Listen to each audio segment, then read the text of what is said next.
Sadhana Sudara Milu Nalejima Naleme Anata Sadhana Tabajale Sura How Surare Sura Ayadana Mada Shidi Amara Nakamaya Vetare Eda the Jamia Nivido Jelia Nakamaya Winia Chodorita Sadori Chodorita Rokedore Sura Komi Sura Dilu Makomi Wabia. You are not Maya going to Winia Kom Dilu. You live the China, Kavada Day City, China, Kavada Day, the set shop in China, Kavada Day Mapaya Subuya. And the Bari of woman and Payapia. Payata Sudiwa. Manuel Uruparami Ayapia. And you have period Parami Dinama. We get a Populi Manania, Ayatilla, Apollo, Ludi Nadi, Latija. Ludi Nadi Latija, any Populi, another Piana, Peter, Gavara, Polis, and Soda, Vanidravani, Anagani, Tija. Nakamaya. I go, the Chua, other one in a Janike. Sulumago. Who will near the Janike? Janike gave me a job to Chivajo or my Dama, Homi, Tamina the Choburia, there is Samoma, Janike did, Nay, and Peter Gama, Jamia did, Daria, now Nepona Hamaya, home, Julie to be Natamaya. Ajo, the Jamia and the Vido, Semia, Natamaya and Maya. Not that Nakamaya, Male, Populi, Jama, Lady Sura. Aima, Tadanama, Nakamaya, not that Katu you are Piazza. May I Nakamaya or some shop in the last Sudama, the Jamia, the China Nakamaya, in some shop by Maya Suru, Nakamaya Sura, Tadanamara, Ayadanamara, the Jadanamara, Davine. Tadana, Payadana, the Jamin some thing up. Hello, Tadana Marama, Nakao Maya, Maze, Chowdy to go. Nakao Maya, Payadana, Komar, Maze, Chowdy to Jola. Maze Chowdy Mula, the Populi, Ivama. The Jadadanama, Lulaki, the Populi, the Populi, a catch you out. I got to Maya into a while. The people Maya and Mava Sudo, Nakama Maya, Mama in the Sana, Nakama Maya, Ayalega. Ayalega, Nakamaya, Ayago Maya Kit. Napoli, the other Kit Maya. Mother Maya, Papilla Zavi in a Kit. Maya, the Tauja. Now the Kiga, Alilesuro, you are Mapo Nevadi, Sani, Yako Shogido, Alilesuro, the Mari, the Mari Kidia, the Mari Yuka. And you can Maya Vido, Tana Yuka, Mother Yuka Kigil, Kenam, Komado, the Bad Yang, Nakama. Hello, Master, Yamaniga, we would give a case for a cookie. Tajamo di Vivatana Bola, or the Lubora. You change Hana to Bola. I bought a Mamma and Madame Candilu, Lulapijare, Sidiano Leve, Dia Serenari, Sidia Atolare, so the never who will move. For the one in the Ragani Nagani Hana Isra, two of the Sidamo. Two change Hana to. Chilla, you were Guru Chicha and a taker. Dolma is or Dolma will be or Tiran myself, together with Hamil Hoba. A Dolma will be Marocone, Asamaya will be on the other. Pocosavili Bama really said, Unadina Doni, the Hamil Hoba, the gay, similar to the Hobo. I cannot go down, you may to the Sanadine. You like a Pogo, Madama, who Pogo, Pogo, over Guinea and Savio, Mimilutina. ရှင်းတဲ့အခါမှာလည်းပဲဒါဘုံဘုံတတိပြလိုက်ပါမိမိတို့ကတော့မသိသေးဘူးအခု20ခန်း30ခန်းနေရှိတဲ့ပုံစံတွေလည်းပါပါဒါသူတို့ကတော့နည်းနည်းတော့သိလို့လည်းပဲဒီနောက်စခန်းနေလိုက်ကြဟိုဘာလို့ဒီဝီမန္တလေးမှာပြပြလာတာပဲသူကဘာလို့လဲဆိုဒီစခန်းရဲ့သူ့မြတ်တဲ့သူ့အတိသူ့မှာရှိထားတယ်ရတာပဲအခုယောဂီတွေကကိုယ့်ရဲ့ပြီးသွားရင်မိမိတို့အိမ်ပြန်သွားတဲ့အခါမှာအဲ့ဒီယရနာနဲ့ပြိုက်သွားတယ်ဒီယရနာကအမှန်တရားရှားပါပါဘုရားယရနာတရားယရနာသံဃာယရနာရှင်ရှင်ရောက်တာမရဏယရနာကဘဝလေးရကြပါယနေ့ယောဂတွေဖြစ်ရင်မစားနိုင်မတော့နိုင်ဒီကိုယ့်ရဲ့ရှင်ရှင်ရောက်တာမရဏဒီငွေတွေဘယ်တော့ပဲများကြောက်ကတဲ့လေးပြတ်သွားတာပါပဲကိုမမစားနိုင်နဲ့ကိုမမတော့နိုင်မလာနိုင်တော့ဒီရှင်တွေငွေတွေကအတကားဖြစ်သွားကြောက်ကတဲ့လေးပြတ်သွားဒီယရနာပြတော့အဖို့မဖြတ်နိုင်တော့ဘူးကိုဒီမိမိတို့ရဲ့ဒီခန္ဓာကောင်းကြီးရတော့ကိုယ်ရအောင်နဲ့နာရအောင်နဲ့သိရအောင်နဲ့သာမဟုတ်သေးဘူးကိုမိမိတို့ရေကောင်းနေ50အထိဟာဒါရေကောင်းနေရှိပါဒါရေကောင်းတယ်လို့ခေါ်တယ်50ဆိုရင်40 50ပေါ့ကျန်တဲ့ဟာတော့ပြောပြမရှိဘူးပေါ့အဲ့ဒီရေကောင်းနေအချိန်မှာဦးရင်းနာခြင်းသိခြင်းဆိုတာကိုသိပြီးတော့ဒီမဆိုင်ကြဘူးတနည်းဦးလာလို့လည်းဒီလို40 50 60ဖြစ်လာအတ္တတရားတက်တန်းနေလို့လို့ဒီယုတ်ကြီးကလည်းဦးလာအဲ့ဒီယုတ်ကြီးကပြင်းမလို့သူ့ရဲ့သဘာဝတရားကြီးကပုံမင်းကြီးညောလာလိုက်မယ်လာတဲ့အခါကျတော့ဘလို့ကဲမယ်အခုဟောဒီတရားလာခဲ့ပုံမင်းကြီးရောကဲမယ်မိမိတို့96ပါးယောဂဝေဒနာတွေရှိကြပါဘုံဘုံမှာစရှိပါဒါတွေဟာရှိပြီမဲ့လို့မိမိနဲ့မပတ်သက်တော့ဘူးမခံစားတော့ဘူးဒီရုံမှာတော့ရှိတယ်ကိုယ်ကမခံစားဒါပါလဲဆိုတာအကျင့်နဲ့စရဏအားပဲဒါနဲ့ဘုံဘုံလည်းပဲဒီမှာပဲဘုံဘုံလို့မပြောနဲ့ဘိုးမြတ်စွာဘုရားတကယ်လည်းကအတိတိရှိတယ်လို့မြတ်စွာဘုရားအကုန်လုံးဗရိနိဗ္ဗာန်နဲ့ဆံမနာပဲဒီခန္ဓာရလာရင်ဒီကြမှာကြီးပဲဘယ်လိုဖြစ်လဲဒါပေမဲ့လို့မသိခင်မှာကိုမိမိတို့ဒီခန္ဓာကြီးကိုလွတ်အောင်နေတတ်ဝေဒနာတွေနဲ့လွတ်အောင်နေတတ်ဘာလို့ခံကောင်းလဲအဲ့ဒီစိတ်ရှင်ဝင်ရောက်တာမရများနေနဲ့ဘလောက်ပဲလေဒေါက်တာဘလောက်ပဲအာဘောဒီဒေါက်တာလည်းပဲသိတာပါပဲဒီတရားကြတော့ကိုချင်းနာခြင်းသိခြင်းကိုကင်းသွားအဲ့ဒီစကားကိုနားရရတယ်လူတိုင်းနားမလည်နိုင်ပါဘူးကိုချင်းနာခြင်းသိခြင်းကင်းတယ်ဆိုတော့မိမိတို့ကယူလိုက်မယ်ဒီခန္ဓာကြီးရှိတဲ့ညကိုအောင်မနာအောင်မတရားအောင်ခုနကဘုံပြောတယ်ဒါတပတ်ဒါဒီခန္ဓာရှိတော့ဟောရချင်းချင်းတော့ကိုချင်းနာခြင်းသိခြင်းကင်းတယ်ညာဒါကြောင့်ဘုန်းဘုန်းတို့ဒီလိုဝေကုန်ကြီးကြခံပြီးတော့ဗျကိုချင်းနာခြင်းသိခြင်းတော့ဘဝမှာကင်းမှကြီးဘာလို့လဲဘုံဘုံလည်းမပြဘူးဒီမှနဲ့ဘုံဘုံလည်းဒီအကျင့်ကိုဘယ်တော့မှမကျင့်ဘူးကင်းလို့ဘုံဘုံပြ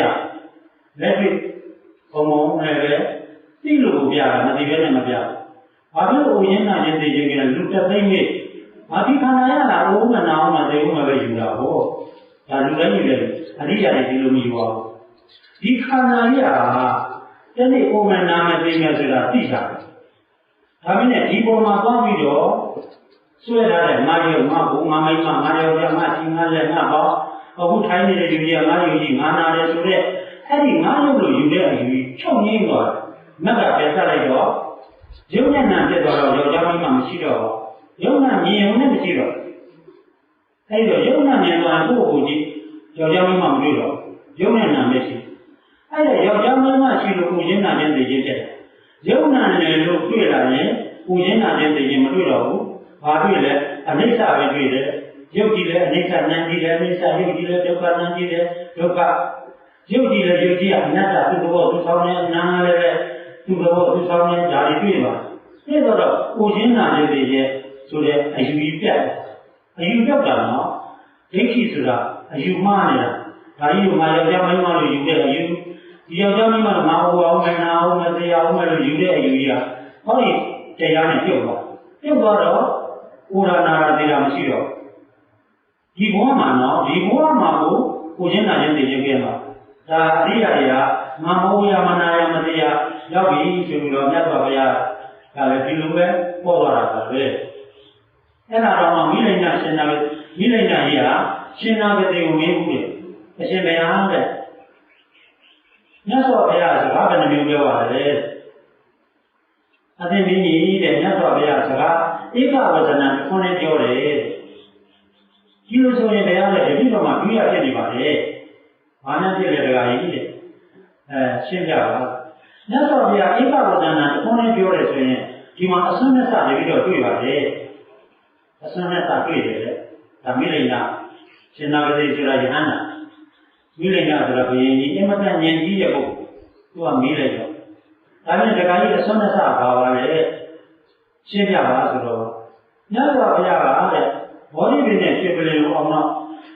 ငါဒီမောဟယမနာယမသေယရောက်ပြီလို့ဥရပြုပါတယ်အနေကဇာတိသန္နာသန္နာဝိသံအာနိပိတံကာဟကနာဘဝေသံတော့ဒုက္ခဇာတိကုဏကုဏဆိုတာလေဒါအနေကဇာတိမှာမြတ်စွာဘုရားရှင်းသွားတဲ့တရားတော်တဏှာရောက်ကြတဲ့သမားသင်္ဃကိုသိရခန္ဓာရေးငါချုပ်ပြလိုက်ပြီတဲ့သင်္ဃကိုတတ်လို့မရတော့ငါဥရင်းနာခြင်းသိခြင်းကဲပြီဒီလိုမြတ်စွာဘုရားရှင်းသွားတယ်အဲ့ဒါဟုတ်ပါလားဟုတ်တယ်တကားကြီးဘယ်လဲရှင်နာဂတိယဟုတ်ပါတယ်မြတ်စွာဘုရားငါမဟုတ်ရမနာရမတရားရောက်ပြီလို့ဒီလိုဟောတာမှန်ပါတယ်ဒီလိုဆိုရင်တရားတဲ့သာမန်မင်းတို့ရဲ့ဥယျာဉ်မှာအလိုရင်းကိုမြောက်ဘက်ကိုကောင်းပြီးတော့တောင်ဘက်ကိုကျော်တယ်အရှိဘက်ကိုမျက်နှာကိုအနောက်ဘက်ကိုကျော်ပြီးတော့သာမန်မင်းတို့ရဲ့ဥယျာဉ်မှာတက်တော့80ဝါတော်45ပါပြိဋိဘံဆံပါတယ်ဒါဖြင့်အဲ့ဒါမဟုတ်ရမနာရမတရားရောက်ပြီဆိုတဲ့စကားမှားကုန်ပြီတဲ့ဘာလို့ဝါတော်45ပါတက်တော့ရှင်မှာ80မှာပြိဋိဘံပြုတယ်လေဒါမိဘသိကောင်းတဲ့ကိစ္စဒါနဉာဏ်ကြီးရင်အမတန်စဉ်းစားဖို့ကောင်းပါလားအခုဘုံဟောတာလည်းပဲအလကားတဲ့ဟောတာမဟုတ်ဘူးသူရေးဆောက်အရာတို့ဉာဏ်ပေါ့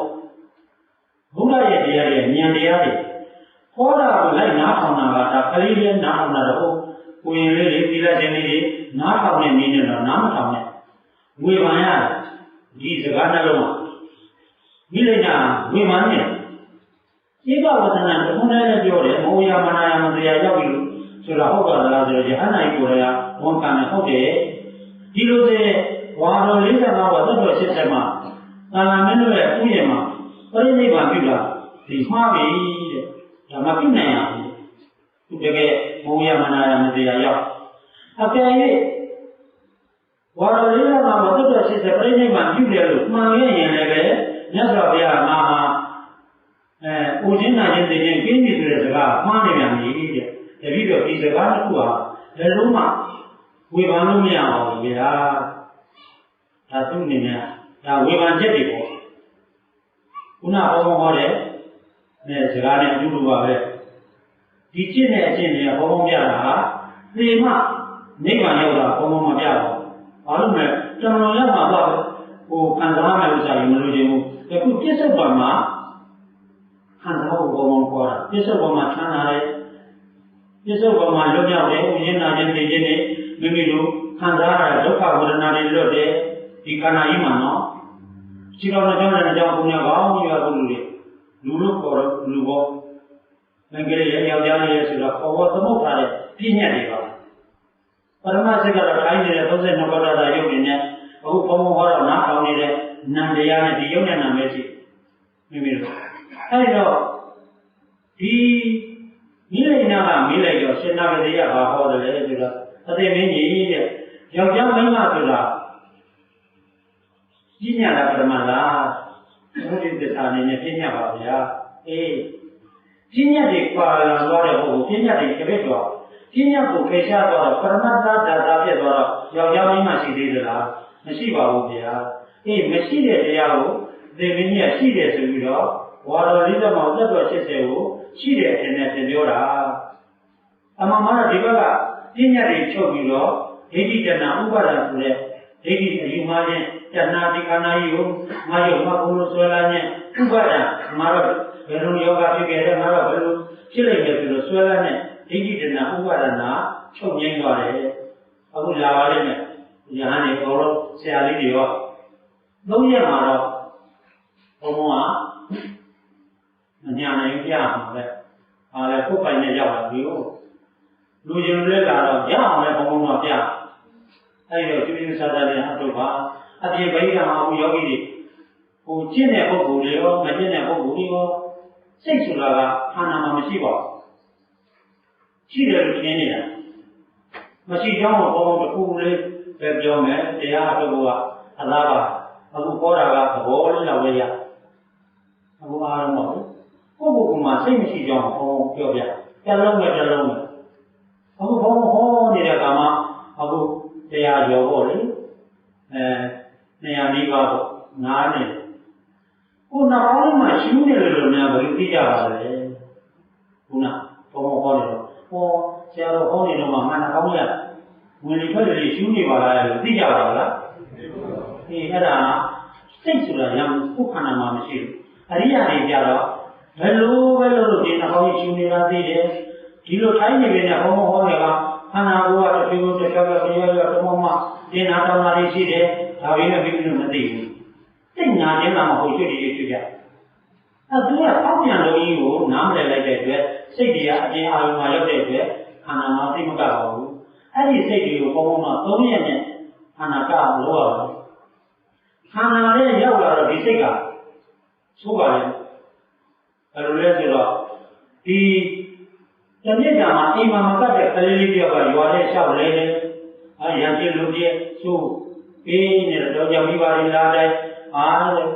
သူ့တကားလည်းကိုဖြည့်ရှင်းရယုံကြည်နာဖြည့်ရှင်းရအချုပ်လေးကတော့ပေါ်ရကိုသားသမီးကိုနေအိမ်မှာနေတယ်မနေဘူးတော့ရောက်တော့တာပဲ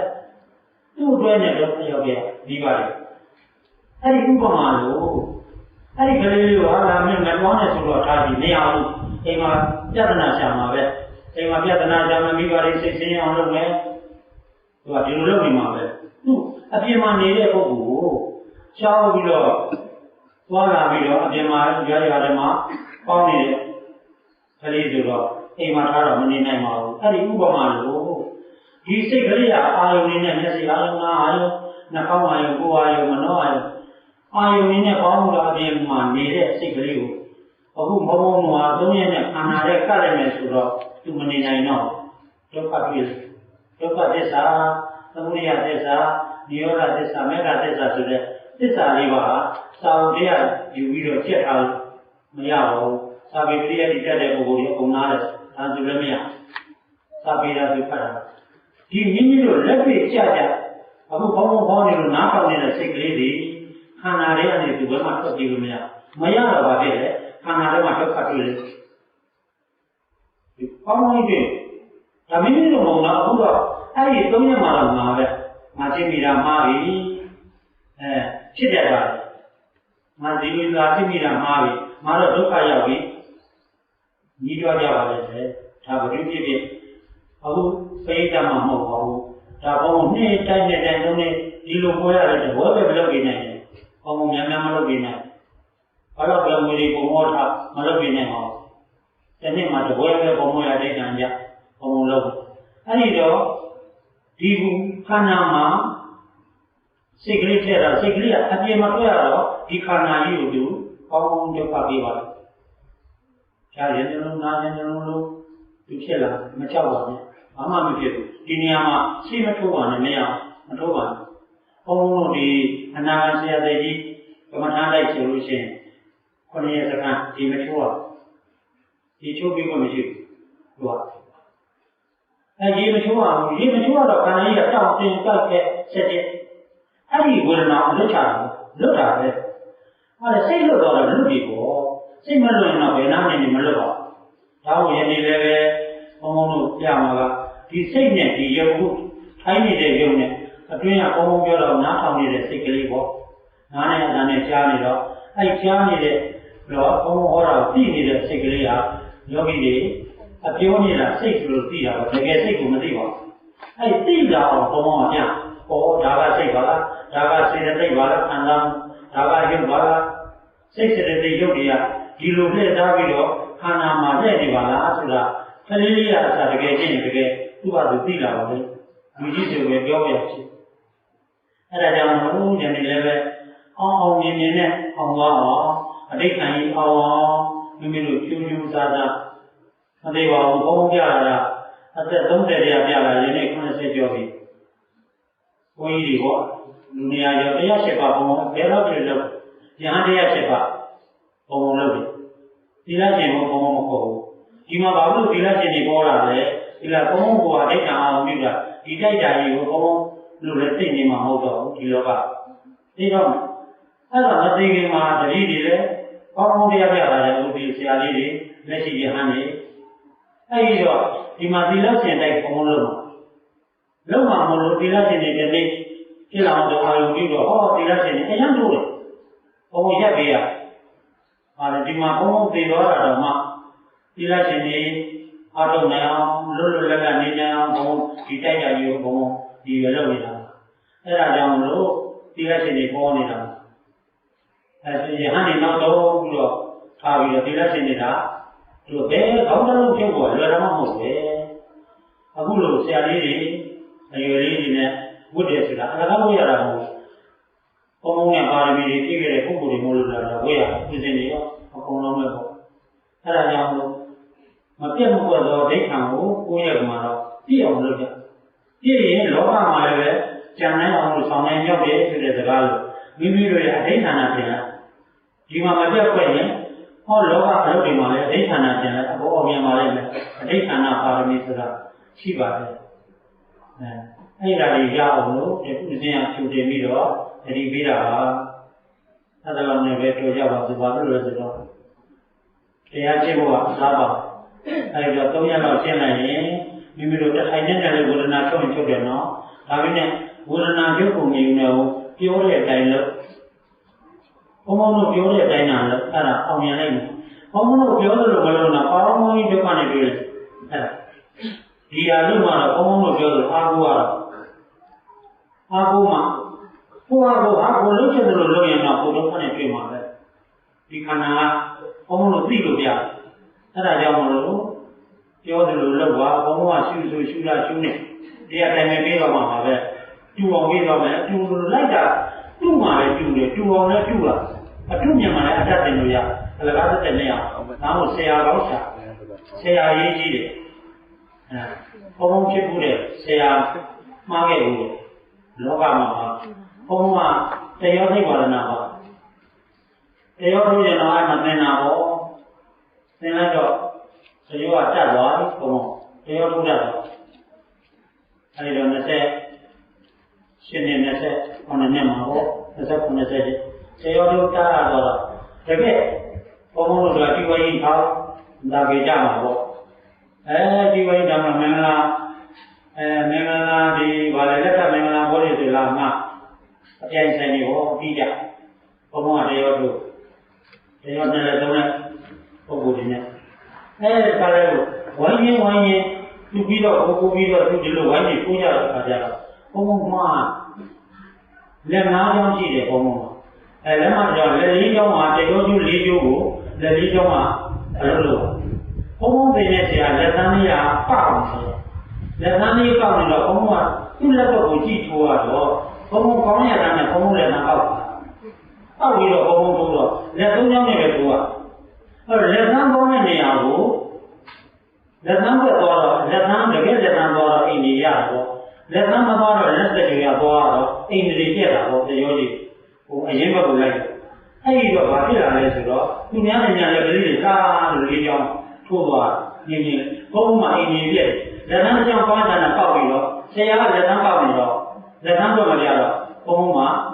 အကုန်လုံးမှာပဲအဲ့ဒီကဘုံပြောလို့တော့ဟိုဆရာရေးကြီးပေါ့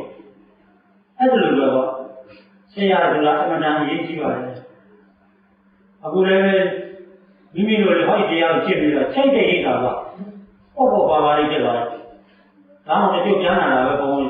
ဘာလို့လဲဆိုတော့တဏှာကြီးတော့ပြည့်ဘာမှမဟုတ်တော့ဘူးပြန်လာပြည့်ဝေဒနာတော့မတက်ဘူးဒီလူချင်းတတိတွေကြတော့ဝေဒနာကိုတရားလို့ပေါ့ပြီးကုန်လာတော့အခုလောကမှာလူတွေညောင်းနေကြတော့ကြက်တုံနေခြင်းတွေကိုကြောက်ကြဘုံတတိတွေကညောင်းနေကြတော့ကြက်တုံနေခြင်းတွေမကြောက်ဘူးသူကနေပြီးတော့တရားလို့တော့ရာမျိုးဝိသေလွတ်သွားတော့တနေ့ဒီယုတ်ကြီးဒီဝေဒနာဟုတ်တာတတ်မဲ့ပုဂ္ဂိုလ်ကိုဝိသေဖြစ်သွားတော့မကြောက်ရဘူးပေါ့အဲ့ဒါကိုအခုထိုးရတဲ့ပုံပြမှာမို့လို့သရဝရိယတတိသမารိပြင်းများဆိုတဲ့ဝ ဘူမာကလက်တိုင်ထားပြီးတော့ကျင့်ကြရအောင်အားလုံးလက်ဝချကြ